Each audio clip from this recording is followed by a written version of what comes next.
Now this car has an 18.3 kilowatt hour blade battery. This is good enough for an NEDC range of 92 km just purely on EV. And honestly, on our drive up from Singapore to Malaysia, we discharged the battery pretty quickly because of the driving conditions. We were basically driving speed on the North-South highway as well as going up mountainous hills up on to Genting Highlands.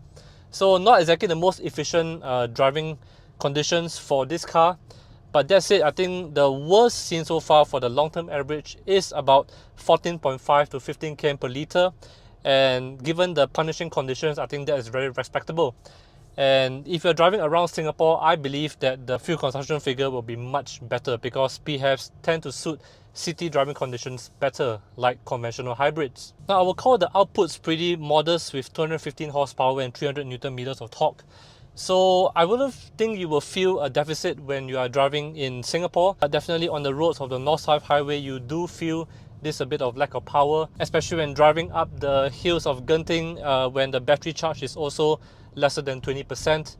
But as again, I said that's the most extreme driving condition. This amount of charge on battery, then the car feels decently powerful enough. I think the reason is because when the battery is discharged, then you're relying just on the naturally aspirated engine. I wish they had put a 1.5 turbo, so a turbocharger with this engine, so that even with a low charge, the car is still sufficiently powerful. The car as a whole feels very resolved and well put together, so you can tell that over the few years this car has been in the market, they have refined it very well.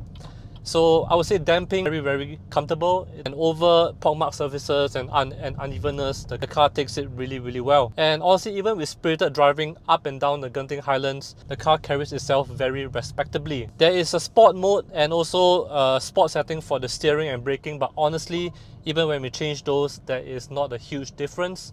So the default mode is basically just a very relaxing drive. The steering is a little bit numb at the helm in terms of the feel and a bit slow to react as well. But it's okay because this is a family SUV for daily driving. You won't go crazy, and so it suits the car very well. Now, one thing that is very difficult to get right for hybrids, PHEVs and EVs is the braking feel, because you basically have to balance the actual braking and also the regeneration. So I'm happy to report that on this car is done very well. So it feels very natural, almost braking like in a normal ICE car. So this is a big plus for this car because some of its competitors do have a very superficial braking feel which doesn't give you the confidence. You can hear the engine kicking in now as we're going up the hill. And most of the time it's very quiet, so I'm very impressed with the sound insulation in this PHEV, and it's definitely quieter than what you hear in conventional hybrids. And overall, the noise insulation is really very good. There is double glazed glass, so it is extremely serene in here. Now, some things I wish that this car has, wish for blinds for the rear windows, and the ventilator seats are very nice for the front two seats, which are also electric, but I wish they had a massage function as well. So overall, despite this car feeling maybe half a generation behind in terms of the PHEV technology, I think it's still a very credible entrance to the market for BYD's customers who are not so ready to go into EVs. And this is very competitive, especially against conventional hybrids.